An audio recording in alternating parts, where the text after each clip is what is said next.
नमस्कार दोस्तों। ये को चैनलिंग का चौथा भाग है जिसका टॉपिक है सोलर फ्लेयर्स और पोल शिफ्ट। बट इसमें आगे चलने से पहले हम लॉ ऑफ वन की प्रेयर कर लेते हैं जो कि रा ने हमें सिखाई थी ताकि हम लोग सेफ रहें। तो दोस्तों, सवाल है कि लॉ क्या है। तो जवाब है कि लॉ एक है। सवाल है कि हम सब यहाँ क्यों इकट्ठा हुए हैं। जवाब है क्योंकि हम महासंघ की जानकारियाँ और उनके सामग्रियों के माध्यम से एक के कानून को सीखना और सिखाना चाहते हैं। सवाल है कि हम रा को और महासंघ के अन्य सभी सदस्य जो एक अनंत रचयिता की सेवा में कार्यरत हैं उनको क्यों ढूंढ रहे हैं। तो जवाब है क्योंकि वे सब एक के कानून के विनम्र दूत हैं। इसलिए हम सब मिलकर हमारे पूरे लॉ ऑफ वन के ग्रुप के आसपास किसी भी मंच पर इन सत्रों को सुनने वाले सभी लोगों के आसपास उनके परिवार, उनके दोस्तों, उनके पड़ोसियों, उनके शुभ चिंतकों और उनके घरों के आसपास हमारे एक अनंत रचयिता के प्रेम और प्रकाश का एक सुरक्षा घेरा बनाते हैं और किसी भी नकारात्मक इकाई या नकारात्मक विचार रूप या नकारात्मक ऊर्जा को इस घेरे में प्रवेश करने से प्रतिबंधित करते हैं क्योंकि लॉ एक है। तो आइए हम आनंद मनाएं और इस स्थान को एक के नियम के अनुसार शुद्ध करें। तो इसमें पहला सवाल ये पूछते हैं, कोई T3 नाम का के व्यक्ति थे जो इस चैनलिंग में बैठे हुए थे। तो उन्होंने एक सवाल किया कि ये जो मतलब दिसंबर 21 2012 की जो बात है, क्योंकि ये चैनलिंग जो थी ये 2008 की थी, तो 2008 में ये सवाल पूछा गया था। तो कह रहे हैं कि हमें ये जानना है कि दिसंबर 21 2012 क्या अगर इस धरती के ऊपर पॉजिटिव पोलैरिटी बढ़ जाए, यानी पॉजिटिव सोच के लोग ज़्यादा हो जाएं और इस तरीके का झुकाव बना लें अपना, तो क्या ये किसी भी तरीके से थोड़ा सा मतलब आगे खिंच के जाएगी, मतलब 2012 के बाद जाएगा ये, जिसको हम लोग सो कॉल्ड ये सोच रहे हैं कि दुनिया ख़त्म हो जाएगी और ये और वो। जबकि आपको याद होगा पिछले सत्र में को ने कहा था कि दुनिया ख़त्म नहीं होगी, ये उस टाइम पर जाकर उसके विंटर में जाकर ये जो है सीज कर जाएगा, मतलब वहाँ से नए युग की शुरुआत हो जाएगी, पुराना युग जो है वो ख़त्म हो जाएगा।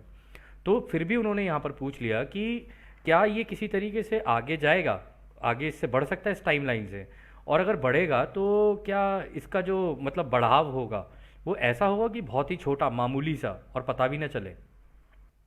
तो इसका जवाब को देते हैं, हमारे दोस्तों हमें तुम्हारा सवाल समझ में आ गया है। कह रहे इस सवाल के अंदर ना दो लेयर है, यानी इसी सवाल के अंदर दो जवाब हैं या कह लो दो सवाल हैं, और हम उन दोनों को एक एक करके आपको देंगे। पहली बात तो ये है कि अगर तुम अपने प्लैनेट की स्थिति अभी देखोगे, अपने ग्रह की स्थिति देखोगे, तो ये जो नया युग आ रहा है ना, तो इसके आने में तो कोई चेंज नहीं है, ये तो आना ही आना है तुम्हारे यहाँ पे नया युग, और पुराना युग तुम्हारा ख़त्म होगा ही होगा। कह रहे जिस तरीके से इसकी बनावट है ना, जिस तरीके से इसका गणित है और इसकी बनावट है, वो कुछ इस तरीके से काम करती है जैसे कि कोई घड़ी, मतलब जब घड़ी का घंटा गिर जाएगा तो उसके बाद ये बदलाव आएगा ही आएगा। फिर वो कहते हैं कि जब एक युग खत्म हो जाता है तो दूसरा युग शुरू हो जाता है, और इस वक्त तुम्हारे ग्रह के साथ यही हो रहा है। ये हमारे हिसाब से जो हमें कैलकुलेशन लग रही है वो ये लग रही है कि ये 2011 या 2012 के इसी के मतलब आसपास कहीं हो जाएगा। और हम तुम्हें ये भी बता रहे हैं कि हम देखो चाहते तो हम ये हैं कि तुम्हें बिल्कुल एक्यूरेसी से बता दें कि हाँ ये कौन सी डेट को और कब होगा, लेकिन इस वक्त जो तुम्हारी धरती का गणित जो चल रहा है ना, इस नंबर को लेके तुम्हारे यहाँ पर ये जो डेट बताई गई है 21 दिसंबर 2012 की, कह रहे कि अगर हम आध्यात्मिक रूप में देखें ना, तो ये जो डेट तुम लोगों को दी गई है इसके अंदर करेक्शंस करने की ज़रूरत है, इसको ठीक करने की ज़रूरत है।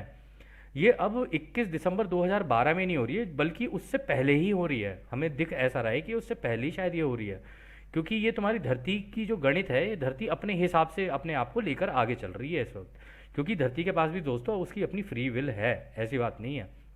तो वो कहते हैं कि पहले की जो तुम्हारी गणित थी उसमें तो ये था कि हाँ ये 2012 के अंत में कहीं जाके होगा, उसके मतलब सर्दियों के दिनों में, लेकिन अब ये ऐसा लग रहा है कि सर्दियों के दिनों से पहले हो जाएगा। और ये जवाब इन्होंने दिया 2008 की चैनलिंग में, ठीक है ना।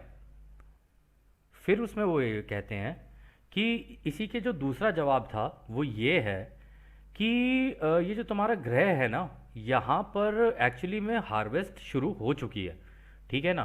और जैसे जैसे ये युग तुम्हारा आगे बढ़ता जाएगा ना, हार्वेस्ट भी तेज़ी से बढ़ती जाएगी यहाँ पे, यानी कटाई तेज़ी से शुरू हो जाएगी। ये जो कटाई है तुम्हारी 1987 से शुरू हो गई थी। मतलब जो लोग 1987 के अराउंड या उसके आसपास से मरने शुरू हुए ना, वो फिर उसके बाद उनकी कटाई शुरू हो गई। यानी कि एक बार अगर कटाई हो गई ना, तो वो वापस नहीं आ सकते यहाँ पे। उनके हिसाब से देखो, कटाई में दोस्तों मैं आप लोगों को पहले प्रॉपरली समझा देता हूँ कि हार्वेस्ट में क्या होता है। अगर कोई ग्रेजुएट कर गया है चौथी घनत्वता के लिए, मतलब किसी ने इतनी अपनी पोलैरिटी बना ली है, इतना अपना संतुलन बना लिया है कि वो चौथी घनत्वता के लिए रेडी है, तो वो इस ग्रह पे वापस आ सकता है। लेकिन अगर वो रेडी नहीं है ना, और उसने वो ग्रेजुएशन नहीं की अपनी, और वो आगे नहीं निकला, उसने प्रेम के तरीके नहीं सीखे, चाहे वो खुद की सेवा के हों या दूसरों की सेवा के हों, अगर उसने नहीं सीखे ना, तो फिर वो इस पे आएगा नहीं। वो किसी और ग्रह पे चला जाएगा और वहाँ पे पैदा होगा, और वहीं पे फिर अपनी ज़िंदगी आगे की जीनी शुरू करेगा, और फिर वहाँ से उसके लेसन शुरू हो जाएंगे। अब वहाँ पे भी उसको प्रेम ही सीखना है। अब उसके लिए फिर वहाँ से 25,000 साल की साइकिल दोबारा रिपीट होगी, ठीक है ना, तो वो वहाँ से रिपीट करना शुरू करेगा। तो यहाँ पे वो कह रहे हैं कि 1987 से इसलिए हुआ क्योंकि उस टाइम पे एक हार्मोनिक कन्वर्जेंस हो रहा था। हार्मोनिक कन्वर्जेंस दोस्तों वही सेम चीज़ है, आपको याद होगा, ये वाली जो इमेज आपकी आंख के सामने दिख रही है ना, ये जो बाहर वाली लाइन है ना, ये सिकुड़ के सिकुड़ के सिकुड़ के बाहर वाला जो गोला है सिकुड़ के आके धरती के ऊपर गिर गया। इसका मतलब धरती के चारों ओर से बाहर से अदृश्यता से दृश्यता में वो चौथी घनत्वता आके धरती के ऊपर गिर गई। 1987 में ऐसा हुआ है, कंप्लीट हो गई थी मतलब वहाँ से, कि हाँ अब ये चौथी घनत्वता में पूरी तरीके से घुस गई है। फिर उसके बाद उन्होंने ये कहा कि देखो तुम्हारे यहाँ पर जो लोग थे ना, अब जो मर रहे हैं, मतलब 1987 के बाद से मरते जा रहे हैं ना, कह रहे उनका क्या कहते हैं, इस टाइम पर कटाई चल रही है। कुछ तो ऐसे हैं जो कि मतलब ग्रेजुएट कर गए हैं, कुछ ऐसे हैं जो अपने अपने घरों में चले गए हैं। तो वो कह रहे हैं कि यहाँ पे उन सब को, जो लोग 1987 में थे या जो अब भी पैदा हो रहे हैं, जो अभी अगर हम लोग करंट सिचुएशन की बात करें, कह रहे हैं इन सबको लाइट तो ऑफर की गई थी। लाइट का मतलब रचयिता का प्रेम तो ऑफर किया गया था, वो उसको सीखें या ना सीखें ये उनके ऊपर था। फिर कहते हैं कि तुम्हारे यहाँ पे काफ़ी सारे इंडिगो चिल्ड्रन पैदा हुए थे, क्योंकि दोस्तों इंडिगो चिल्ड्रन जो है ना, हमें आपको याद होगा पिछले सत्र में उन्होंने कहा था 2012 के बाद इंडिगो चिल्ड्रन जो है ना, वो पैदा होने शुरू हुए थे। मतलब 2012 में क्या कहते हैं, ये वॉन्डरर्स जो हैं उनका आना रुक जाएगा। और हम लोगों का अंदाज़ा ये भी था, उससे अंदाज़ा ये लग रहा था कि इंडिगो चिल्ड्रन जो है ना वो उसके बाद आएंगे, लेकिन ऐसा नहीं है। इस आंसर में जो ये बता रहे हैं, कह रहे इंडिगो चिल्ड्रन जो है ना वो पहले से ही पैदा होने शुरू हो गए। इंडिगो चिल्ड्रन जो होते हैं, इनको अगर आपको पहचानना है, ये इंटेलिजेंट होते हैं बहुत ज़्यादा, ठीक है, इंटेलिजेंट होते हैं, बाकी लोगों से ज़्यादा एबिलिटी होती है इनके पास, इनकी सिक्स्थ सेंस भी बहुत अच्छी होती है। और ये सारी चीज़ें ना इनको इनबिल्ट दी गई होती है, क्योंकि ये सारी की सारी चीज़ें ना चौथी घनत्वता की होती है, ठीक है ना। चौथी घनत्वता में जिस तरीके की पावर्स होती हैं ना लोगों के पास, उस तरीके की पावर्स इनके पास होती हैं, ठीक है ना। जैसे रिमोट व्यूइंग इनकी नेचुरल होगी, या इनकी टेलीपैथी हो सकता है एक्टिवेट हो जाए, या इनकी सिक्स्थ सेंस इतनी स्ट्रांग हो कि आगे आने वाला कोई इवेंट होने वाला होता है तो इनको पहले से ही पता चल जाता है। तो ये कुछ चीज़ें हैं जो इंडिगो चिल्ड्रंस के अंदर होती है, इनबॉर्न होती हैं। तो वो कह रहे हैं कि तुम्हारे यहाँ पर काफ़ी सारे इंडिगो चिल्ड्रन हैं जो कि अब तो तुम्हारी इस धरती के ऊपर नहीं है। मतलब वो 1987 के बाद वो जब वो भी मरने शुरू हुए, तो कहते हैं कि वो इस धरती से जा चुके हैं और पॉजिटिव सेंस में जा चुके हैं, मतलब वो अपने पॉजिटिव प्लैनेट की तरफ जा चुके हैं। उनका अभी किसी और चौथी घनत्वता के ग्रह पर हैं वो अभी फ़िलहाल। लेकिन उनमें से बहुत लोगों ने परमिशन मांगी है, जो काउंसिल है गार्जियन से उनसे परमिशन मांगी है कि हमको इस तीसरी घनत्वता में दोबारा भेज दो, अब हम वॉन्डरर बन के जाना चाहते हैं यहाँ पे। वॉन्डरर्स आपको पता ही है दोस्तों, वॉन्डरर्स तो मतलब इसमें ये नहीं कहा जा सकता कि इंडिगो चिल्ड्रन ज़्यादा स्मार्ट हैं या फिर वॉन्डरर्स ज़्यादा स्मार्ट हैं, लेकिन इसमें ये कहा जाता है वॉन्डरर्स जो होते हैं ना वो काफ़ी ज्ञान लेके आते हैं। उनकी अंडरस्टैंडिंग, उनकी समझदारी बाकी लोगों से मतलब थोड़ी सी अलग होती है उनकी, ठीक है ना। तो कह रहे कि उनमें से इंडिगो चिल्ड्रंस में से काफ़ी ने डिसाइड किया कि अब हम वॉन्डरर बन के इनके यहाँ पर जाना चाहते हैं, इस तीसरी घनत्वता में हमारे ग्रह पे। फिर इसमें वो आगे कहते हैं, ये जो इंडिगो चिल्ड्रन अब वॉन्डरर बन के तुम्हारे यहाँ पर आ रहे हैं ना, उनका एक कंसर्न है, मतलब उनकी एक चिंता है। मतलब दो दो बताई हैं वैसे तो उन्होंने यहाँ पे, दो चिंताएं हैं उनकी। पहली तो ये है कि वो इस धरती की, तुम्हारी धरती की जो चेतना है ना, उसको बढ़ाने के लिए आए हुए हैं, ताकि वो उनको जानकारियाँ दे सकें बाकी लोगों को, ताकि इस धरती के ऊपर जितनी ज़्यादा हो सके उतनी कटाई हो, मतलब कटाई को इसको बढ़ाया जा सके, चाहे पॉजिटिव दिशा में हो चाहे नेगेटिव दिशा में हो। लेकिन वो आके यहाँ पर ये कर देंगे कि हाँ अब आप लोग चुनाव कर लो, आप लोगों को जो करना है आप अपना कर लो, ठीक है। लेकिन वो यहाँ पे पूरी ताकत लगा देते हैं अपनी कि इस धरती पर से जितनी हो सके ना मैक्सिमम उतनी हार्वेस्ट निकालो, और यही उनका टारगेट रहता है। और ये इस बारे में उनको धीरे धीरे जब वो इस धरती पे आते हैं ना, उनको इस जानकारी हो जाती है उनको, या वो कहते हैं कि वो उस तरीके से ढूंढना शुरू करते हैं कि उनको धीरे धीरे जानकारियाँ मिलती चली जाती हैं। और वो जो चौथी घनत्वता में होते हैं ना, वो चौथी घनत्वता से आए होते हैं ना, तो इस कारण से ना वो तुम्हारी धरती की जो परिस्थितियां हैं ना, जितनी भी चीज़ें हैं उनको बड़े व्यू पे देखते हैं। वो ऐसे नहीं देखते कि किसकी ज़िंदगी में क्या चल रहा है क्या नहीं चल रहा है। ये छोटी छोटी चीज़ों के ऊपर तो उनकी नज़र ही नहीं जाती, वो पूरे ग्रह के लेवल पे सोचने की आदत होती है उनकी, क्योंकि वो चौथी घनत्वता से आए होते हैं। तो वो कह रहे हैं कि वो होते हैं कि जो एक व्यक्ति भी ना बहुत बड़ा डिफरेंस ला सकता है। ये जो मतलब इंडिगो चिल्ड्रन जो यहाँ पे वॉन्डर बन के आए हुए हैं, वो कह रहे हैं कि उनमें से कोई भी एक व्यक्ति ना वो पूरे ग्रह की दिशा बदल सकता है और काफ़ी बड़ा डिफरेंस ला सकता है तुम्हारे ग्रह के ऊपर। और क्योंकि जिस तरीके से वो सोचता है जो वो व्यक्ति, और जिस तरीके से वो जीता है, अगर वो इसी चीज़ के ऊपर फोकस करके चलता रहे तो काफ़ी बड़ा डिफरेंस तुम्हारे ग्रह के ऊपर ला सकता है। लेकिन यहाँ पर दोस्तों फिर वही वाली बात है, चाहे इंडिगो चिल्ड्रन हो या वॉन्डरर हो, यहाँ आ गए ना तो भूलने का पर्दा तो लगेगा ही लगेगा। ऐसा नहीं है कि उनको अपनी पुरानी ज़िंदगी याद आ जाए। हाँ, ये हो सकता है कि वो मेडिटेशन करके और अपना भूलने का पर्दा ब्रेक कर दे। जो कि रानी एक चीज़ बोली थी कि यहाँ पे आने के बाद सबसे पहला कार्य प्रत्येक व्यक्ति के लिए ये है कि वो अपने इस भूलने के पर्दे को भेद दे। और ये मेडिटेशन में ही हो सकता है। अगर वो कोर मेडिटेशन में चला गया और उसने भेद दिया तो उसको पता चल जाएगा वो कहाँ से आया है। और जब उसे पता चल जाएगा ना, तो वो अपने कार्य को निरंतर फिर करना शुरू कर देगा।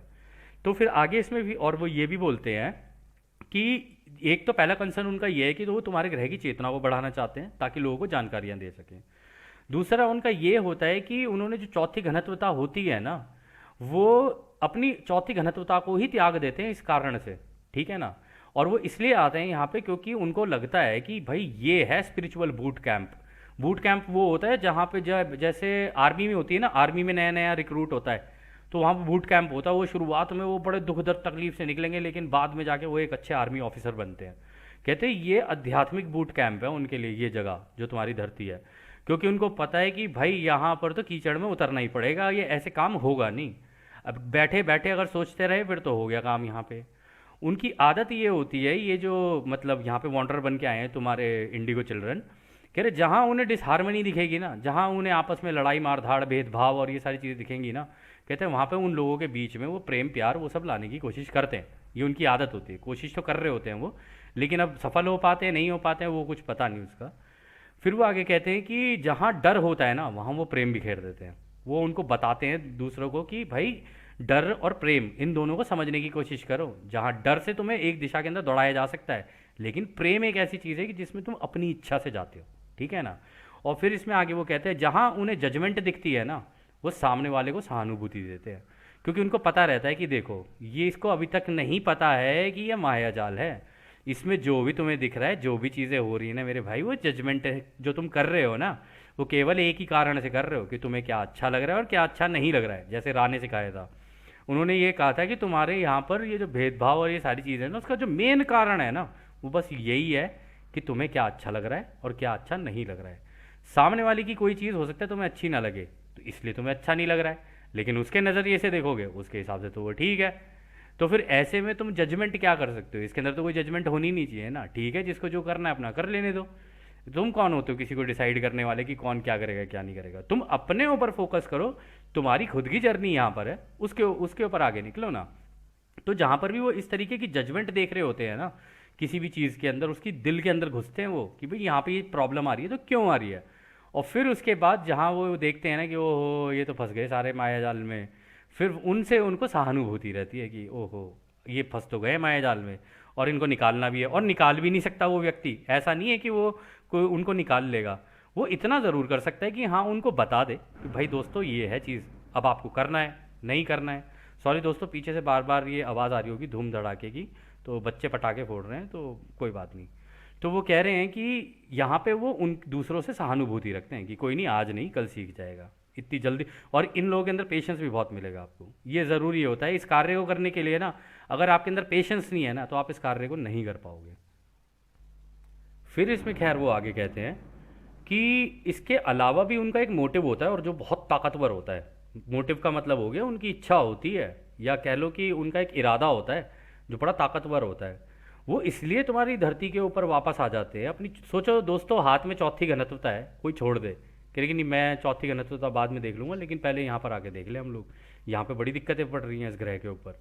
तो वो कहते हैं कि वो तीसरी घनत्वता में इसलिए भी आ जाते हैं क्योंकि उनको तुम्हारी धरती से इतना प्यार है, इतना प्रेम है, वो इसको लेके चिंतित हैं, इस कारण से वो तुम्हारी धरती के ऊपर आते हैं।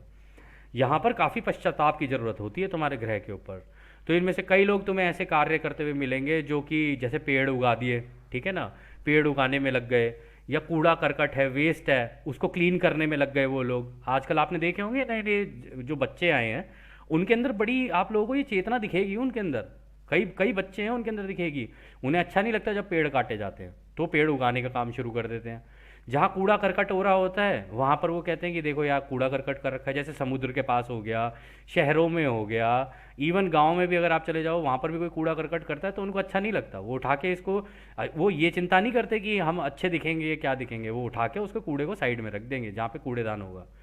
और वो हैबिट्स जो है चेंज करके आते हैं, मतलब इनकी आदत होती है कि वो अपनी हैबिट्स चेंज कर लें यहाँ पे। मतलब शुरुआती दौर में तो ठीक है, वो अपने माँ बाप को देख रहे होंगे कि क्या चल रहा है, क्योंकि शुरुआती दौर में तो बच्चा सीख ही रहा होता है ना। बड़ा होते होते वो बच्चा ऐसा हो जाएगा कि उसके अंदर ये सारी चीज़ें हो जाएंगी, उसकी हैबिट्स बदल जाती हैं बड़े होते होते।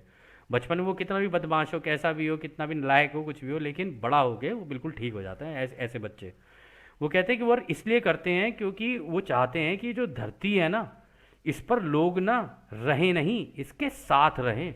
उनको धरती से लगाव होता है इतना ज़्यादा, इस कारण से वो ये सारे काम कार्य करने यहाँ पे धरती पे शुरू कर देते हैं और इन कार्य को करने के लिए आते हैं। और ये जितने भी उनके मोटिव्स हैं ना, जो उनके उद्देश्य हैं, वो बड़े ताकतवर हैं।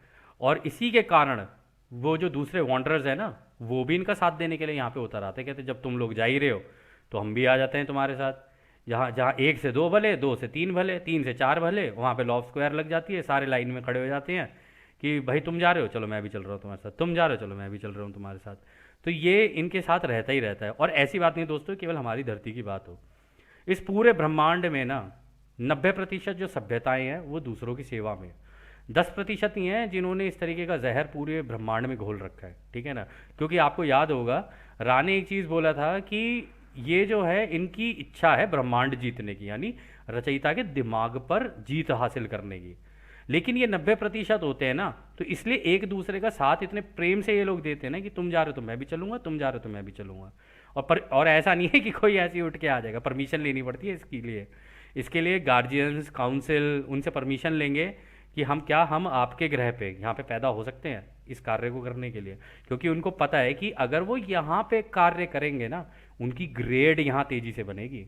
क्योंकि बाकी ग्रहों पे जहाँ पे ज़िंदगी ऑटोमेटिकली ठीक ठाक चल रही है, वहाँ पे ग्रेड बनाने के लिए ना इतनी चीज़ें होती नहीं है, दूसरों की सेवा के लिए ना इतने मौके नहीं होते। यहाँ पे मौके हैं, और यहाँ पर खुद की सेवा के भी मौके हैं, दोनों ही चीज़ें हैं यहाँ पे। तो इसलिए जिसको जैसी अपनी ग्रेड बनानी है ना, वो तेज़ी से बना सकता है यहाँ पे। फिर वो आगे ये कहते हैं, जैसे कि ये वॉन्डरर्स तुम्हारे यहाँ पे इस धरती के ऊपर आते हैं, यहाँ पर पैदा होते हैं, और जैसे जैसे तुम्हारे यहाँ की जनसंख्या है वो धीरे धीरे जागती है, मतलब ये लोग उनको जगाते हैं, और वो कई लोग तो खुद भी जाग रहे होते हैं ढूंढने के लिए। और यहाँ पर उन्होंने एक चीज़ बड़ी इंपॉर्टेंट बोली है कि इनमें से कई वॉन्डरर्स ऐसे होते हैं जिनके अंदर ये भूख होती है जानने की, और ये प्यास होती है उनके अंदर जानने की कि भाई ये प्रेम और समझदारी नाम की भी तो कोई चीज़ होगी ना पूरी धरती के ऊपर, या ऐसी पागलपन चलता रहेगा कि किसी ने उसको ये बोल दिया, उसने इसको ये बोल दिया, इसने इसका ये कर दिया, इसने ये कर दिया। दोस्तों आपको याद होगा जब हम लोग लॉ ऑफ वन के सेशन कर रहे थे, या आई थिंक को के ही सेशन चल रहे थे, तो मैंने 3 तरीके की सोच बताई थी आपको लोगों की। एक निचली सोच होती के लेवल के लोग होते हैं जो 24 घंटे इस काम में लगे रहेंगे कि इसने ये कर दिया, उसने वो कर दिया, अच्छा वो वहाँ वो चला गया, देखो वो कितना बड़ा आदमी है, देखो वो ये है, वो इसी काम में फंस के रह जाते हैं। फिर इसके ऊपर दूसरे होते हैं, इसके जो हल्के से इसके ऊपर की सोच वाले होते हैं, वो होते हैं जो घटनाओं के बारे में बात कर रहे होते हैं, अरे वहाँ पर ऐसा घट गया, अरे वहाँ पर ऐसा घट गया, बड़ा बुरा हुआ, या कहेंगे अच्छा हुआ उनके साथ। दोनों तरीके के लोग होते हैं ना, कुछ कहेंगे उनके साथ बुरा हुआ, और कुछ लोग कहेंगे उनके साथ अच्छा हुआ, इनके साथ ऐसा ही होना चाहिए, तो ये घटना वाले हो गए। फिर इसके ऊपर की एक कैटेगरी होती है जो कॉन्सेप्ट्स और आइडियाज़ के ऊपर बात करते हैं कि ओके अगर ये कॉन्सेप्ट है तो इसको अप्लाई किया कैसे किया जा सकता है, इससे और ग्रोथ कैसे की जा सकती है, इन सब चीज़ों के बारे में उनको बात करने में मज़ा आने लग जाता है। तो वो यहाँ पर ये कह रहे हैं कि ये जो अभी तुम्हारे यहाँ पर पैदा हुए हैं ना लोग, आप में से भी दोस्तों बहुत लोग हो गए ऐसे, पक्की बात है। अगर अदरवाइज आप ढूंढते ही नहीं इस तरीके की जानकारी। मैं हमेशा गिनी मैम को भी यही कहता हूँ, ग्रुप में भी सबको यही कहता हूँ कि इनमें से पक्का लोग वॉन्डरर्स हैं, इनमें से पक्का लोग वो हैं, क्या कहते हैं, इंडिगो चिल्ड्रन। वो इसलिए, अगर इनके अंदर ये भूख और ये प्यास नहीं होती ना, तो इस जानकारी को लेने के लिए लोग आते ही नहीं, ये ढूंढते ही नहीं। और ढूंढा है इसलिए इनको मिला है ये। क्योंकि लॉ ऑफ वन के साथ भी दोस्तों यही दिक्कत है, ऐसा नहीं है कि आप ढूंढ, जैसे आप जानकारी ढूंढने के लिए निकलोगे ना, लॉ ऑफ वन आपको ढूंढ लेगी। या जैसे आप जानकारी ढूंढने के लिए निकलोगे ना, ये कन्फेडरेशन की फिलॉसफी आपके पास कहीं ना कहीं से घूम के आ जाएगी, है ना। तो जो लोग ढूंढना शुरू करेंगे उन तक ये चली जाएगी, अपने आप ही चली जाएगी, ठीक है ना कोई किसी को शेयर कर देगा, ट्रांसफ़र कर देगा, ऐसे हो जाता है। फिर इसके अंदर वो ये कहते हैं कि देखो, अभी तुम ना आगे देखोगे कि काफ़ी सारे एक्सट्रीम प्रॉब्लम्स आएंगी तुम्हारे यहाँ, मतलब मौसमों में बदलाव आना शुरू होगा तुम्हारे यहाँ पे। काफ़ी लोग इसका अनुभव करेंगे कि हाँ, इस तरीके का मौसम में बदलाव आ रहा है, और काफ़ी रोना धोना चलेगा अब तुम्हारे यहाँ पर थोड़ा सा, ठीक है, थोड़ा सा क्या, उन्होंने कहा काफ़ी चलेगा तुम्हारे यहाँ। लेकिन फिर इसमें आगे वो कहते हैं, लेकिन हम तुम्हें ना ये सजेस्ट करने की कोशिश कर रहे हैं कि ये जो फ्रीक्वेंटली आते रहेंगे ना इस तरीके की आपदाएं तुम्हारे यहाँ पर आनी शुरू होंगी, कह रही ये एक अच्छा साइन है, इसको बुरा साइन मत मान के चलना। इसको ये सोच के चलना कि अब तुम्हारी धरती ने अपनी ताकत को एक जगह इकट्ठा करना शुरू कर दिया है। अब जो रोशनी उसे मिल रही है ना यहाँ से, गैलेक्टिक सेंटर से, मतलब जो हमारे लोगोज हैं, जो हमारी इस गैलेक्सी के लोगोज हैं, वो ऊर्जा फेंकनी शुरू कर रहे हैं। उन्होंने डायरेक्ट इसकी क्योंकि इलेक्ट्रिसिटी है ना एक तरीके की, फिर उसकी फ्रीक्वेंसी बढ़ानी शुरू कर दी है, और वो जा रही है सूरज के ऊपर। सूरज ने भी वो बढ़ती हुई फ्रीक्वेंसी यहाँ पे हमारे ग्रह के ऊपर डालनी शुरू कर दी। तो इसकी वजह से ये बिल्कुल ऐसा है दोस्तों, आपको याद होगा, देखिए मैं रिलेट तो नहीं करना चाह रहा था, लेकिन इमेज ही वही आ रही है दिमाग के अंदर, इसलिए मैं आपको बता रहा हूँ। आपको याद होगा द्रौपदी का चीरहरण चल रहा था, तो ऊपर कृष्ण भगवान आए, उनके हाथ से निकली क्या, रोशनी।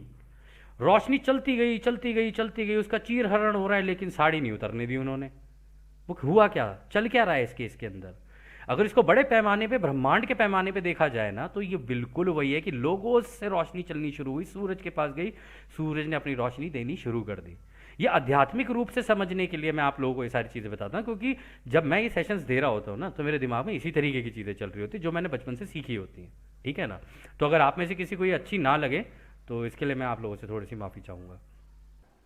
खैर, फिर इसमें वो आगे कहते हैं कि ये जो तब तुम्हारी धरती है ना, ये जब तुम्हारे यहाँ पे सारी चीज़ें होनी शुरू होंगी, कह रही ये तुम मान के चलना कि अब इसके अंदर शक्ति आ रही है, इसके अंदर ताकत आ रही है।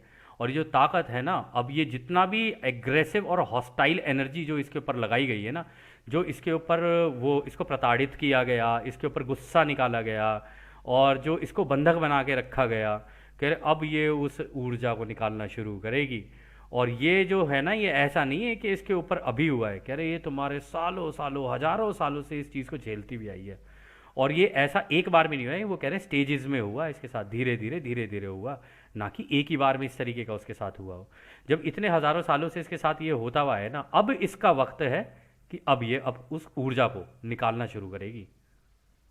फिर इसमें वो आगे कहते हैं कि अभी ना आप लोग नोटिस करोगे अपने यहाँ पे ना मैग्नेटिक चेंज में, तो यहाँ पे इलेक्ट्रोमैग्नेटिज्म की बात हो रही है। तो वो कह रहे हैं कि ये जो तुम्हारे धरती के पोल है ना, तुम देखो कि हल्के हल्के से शिफ्ट होने शुरू हो रहे हैं। ये ऐसा नहीं हो रहा है कि एकदम से घूम रहे हो, लेकिन धीरे धीरे मैग्नेटिक पोल तुम्हारे घूमने शुरू हुए हैं। उसके लिए आपको याद होगा, हमने वो एक इमेज देखी थी कि एक बार हम उसको दोबारा खोल लेते हैं, ताकि ना उसके उससे समझें, वो ज़्यादा अच्छे से समझ में आएगा वहाँ से। हाँ, तो वो इसके बारे में बात कर रहे हैं। वो कह रहे हैं कि अब जो तुम्हारी धरती की मैग्नेटिक पोल है ना, वो शिफ्ट होने शुरू हुए हैं। तो अगर हम इस लाइन से, ये जो इसके बीच में सुई है ना, ये अगर आप लोगों ने दोस्तों वो देखे हो ना, मैग्नेटिक नीडल्स आ जाते हैं मार्केट में, 100-100 रुपये के आते हैं, ठीक है ना।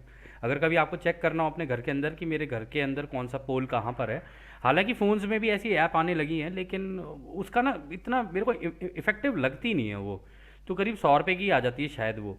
तो अगर आप उसको उससे चेक करोगे ना, तो ये जो पोल है ना, ये वाले, जैसे आप इधर देख रहे हो, नीचे का रेड, ऊपर का ये इस तरीके का, तो वो कह रही है मैग्नेटिक पोल ना घूमने शुरू हो रहे हैं, धीरे धीरे स्मॉल इंक्रीमेंट आ रहा है इसमें, धीरे धीरे। अगर मैं टॉप वाली सुई का लूँ, तो ये टॉप वाली सुई इधर से इधर घूमनी शुरू करेगी, ये इस साइड से इधर घूमनी शुरू करेगी। कह रहे तो स्मॉल स्मॉल इंक्रीमेंट्स में इधर इधर घूमे जा रही है। और इसके आगे फिर वो ये कहते हैं, अब ये जो घूम के तुम्हारा पोल, मान लो अगर ऐसे उदाहरण के लिए हम मान लेना कि यहाँ से घूम के इस तरफ आ गया, मान लो जहाँ पर ये वाला अभी यहाँ से आपको दिख रहा होगा। तो अगर यहाँ पर है ना, तो जो ऊर्जाएं चल रही हैं ना, वो इधर से आ रही हैं, वो इधर से सीधा इसके अंदर स्ट्रीम करते हुए धरती के अंदर जा रही हैं। कह रहे जिसकी वजह से अब इसकी कंपनता और ज़्यादा तेज हो गई है। और वो इसके आगे फिर ये भी बोलते हैं कि ये होने के कारण है ना, ये जो तुम्हारी धरती की हार्वेस्ट है ना, अब ये धकेल के आगे जा रही है। मतलब अब ये 2012 में नहीं हो रही है, दिखने में हमें ऐसा लग रहा है कि ये 2012 को क्रॉस करके आगे भी जाएगी। क्योंकि अगर पोल शिफ्ट की पॉसिबिलिटी कम हो रही है ना, तो फिर ये बिल्कुल हमेशा पॉसिबिलिटी रहेगी कि 2012 का वो जो तुम्हारा टाइम था ना, उससे धक्का धक्का खा के ये आगे निकल जाएगी। तो यहाँ पर ये चीज़ अच्छी हो गई कि ये हो सकता है पोल शिफ्ट 2012 में ही हो जाते, लेकिन ये हुए नहीं। क्योंकि ये सही टाइम पे ये जो घड़ी थी ना, ये घूम के बिल्कुल उस जगह पर आ गई जहाँ से इसके अंदर से ऊर्जाएं एंटर करने लगी धरती के अंदर। जो गैलेक्टिक जिसको कहते हैं ना, गैलेक्टिक ऊर्जाएं होती हैं, वो इसके अंदर आने शुरू हो गई। लेकिन उन्होंने कहा है कि पोल शिफ्ट की सर्टेनिटी तो हमें अभी भी लग रही है, ऐसा लग रहा है कि पोल शिफ्ट तो अभी भी होता हुआ हमें नज़र आ रहा है कि शायद ये होगा ही होगा। फिर वो कहते हैं कि अब तुम्हारे इस धरती के ऊपर लाइटनिंग जो है ना, कंटिन्यूअसली आ रही है। मतलब अब ये उस दिशा के अंदर आ चुकी है, इसका मत इसकी घड़ी घूम के उस दिशा में जा चुकी है, या कह लो वो पोल जो है घूम के उस दिशा में जा चुका है जहाँ से अब इसके अंदर कंटिन्यूअसली ऊर्जाएं जाए जा रही हैं और तेज़ी से इसके अंदर जा रही हैं। और ये सारी जितनी भी चीज़ें हैं ना, तुम्हारे यहाँ के ना तो पॉलिटिक्स में किसी को पता है, क्योंकि इसके लिए बहुत बड़े दिमाग चाहिए होता है, और इसके लिए लार्जर कॉन्शियसनेस चाहिए होती है, ये मतलब चेतना का विस्तार चाहिए होता है। और अगर तुम अपनी सोसाइटी के में लोगों को भी देखोगे ना, तो कई लोगों को इसके बारे में इसकी जानकारी नहीं है कि एक्चुअली में कैसे होता है। क्योंकि इसके लिए आध्यात्मिकता को समझना ज़रूरी होता है कि ये ब्रह्मांड में चीज़ें फंक्शन करती हैं तो कैसे करती हैं। तो इस कारण से उन ज़्यादातर लोगों को भी नहीं पता है, और ना ही पॉलिटिक्स में तुम्हारे यहाँ पर किसी को पता है कि ऐसे भी होता है।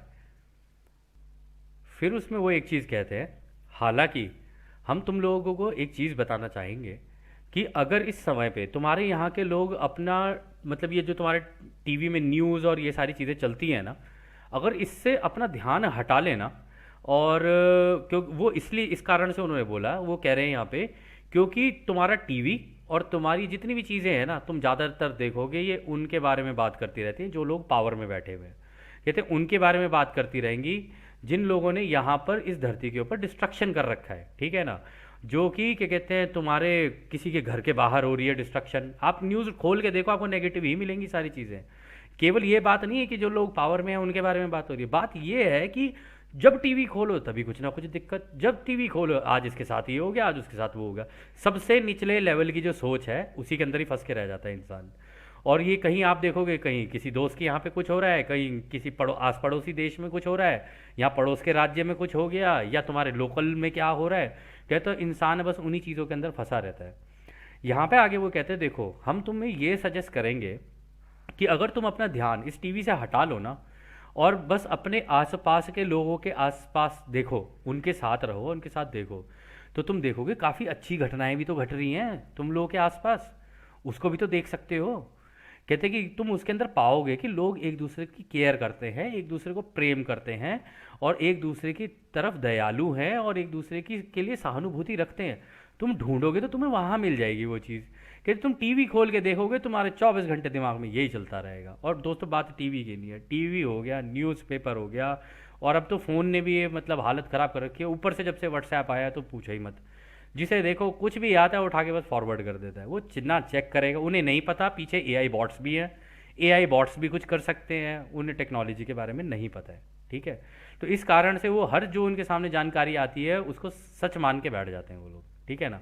तो इन सब चीज़ों का थोड़ा सा ध्यान रख के चलना पड़ता है, और यहाँ पे वो सजेस्ट भी कर रहे हैं अगर आप लोकल लेवल पे आसपास सोचोगे ना अपने, तो आपके लिए ज़्यादा बेहतर होगा, और इससे आपकी ग्रोथ ज़्यादा तेज़ होगी, क्योंकि आप 24 घंटे फिर उस प्रेम की और उस तरीके की चीज़ों में ज़्यादा वक्त बिता रहे हो आप अपना। फिर इसके अंत में दोस्तों आप सबके लिए उन्होंने बड़ी सुंदर बात कही है। उन्होंने कहा है कि इस इन सभी बातों का हम एक निष्कर्ष निकाल के अगर आप लोगों को बताएं, तो हम आप लोगों को ये कहेंगे, जो भी लोग हमारे इन शब्दों को सुन रहे हैं ना, और जो कि आज नहीं तो कल अनडाउटेडली सुनेंगे ही सुनेंगे, वो कहते हैं कि इन लोगों को हम लोग ये बताना चाह रहे हैं कि अगर वो इस तरीके की प्रेम की कंपनता और इस तरीके के प्रेम प्यार से एक दूसरे के साथ रहे ना, तो ये पक्की बात है कि वो लोग आगे निकलेंगे। जब ये हार्वेस्ट का एंड हो रहा होगा, उनको ये रोशनी के जो ये स्टेप्स है ना, ये जो सीढ़ियाँ हैं, कह रही इनको ऑफर की जाएंगी ये, ताकि वो उस एक अनंत रचयिता की दिशा में चल सकें।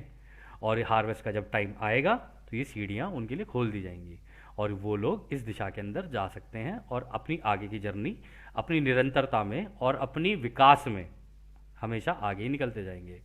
परंतु उन्होंने दोस्तों बोला है कि ये सारे शब्द उन लोगों के लिए हैं जिन जिन लोगों के कान पर ये पड़ते जाएंगे। अब ये कितने लोगों के कान पर पड़ेंगे, कितने लोगों के कान पर नहीं पड़ेंगे, अब ये तो कहा नहीं जा सकता, लेकिन आप लोगों के लिए भी एक अच्छा मैसेज है, हमारे लिए भी एक अच्छा मैसेज है जो कन्फेडरेशन हम लोगों को दे रही है। बस यही है कि कुछ चीज़ें थोड़े से बदलाव करने पड़ेंगे, तो कोई बात नहीं है, इतने कोई बहुत बड़े बदलाव नहीं है कि इसके बिना हम लोग ज़िंदगी नहीं चलेगी हमारी। तो खैर दोस्तों, ये सत्र अब हम यहीं समाप्त करते हैं, क्योंकि ये जो चैनलिंग थी ये 2008 की थी। अब हम अगली चैनलिंग जो डिस्कस करेंगे वो करेंगे हम 2010 की, और अंत में जाके ना फाइनल जो हमारी होगी वो होगी 2019 की। तो शायद 2 चैनलिंग लगें, या हो सकता है अगली सेशन के अंदर ही पूरा का पूरा ही कवर हो जाए, ठीक है ना, क्योंकि लग नहीं रहा है ये कुछ ज़्यादा बचा है। तो अब हम दोस्तों आपको इस इतने सुंदर मैसेज जो कन्फेडरेशन ने हम लोगों को दिया उसके साथ आपको छोड़े चले जा रहे हैं। और जैसा कि रा और पूरा महासंघ हमेशा कहते हैं कि अब हम आपको उस एक अनंत रचयिता के प्रेम, उसकी रोशनी, उसकी शक्ति और उसकी शांति में छोड़कर चलते हैं।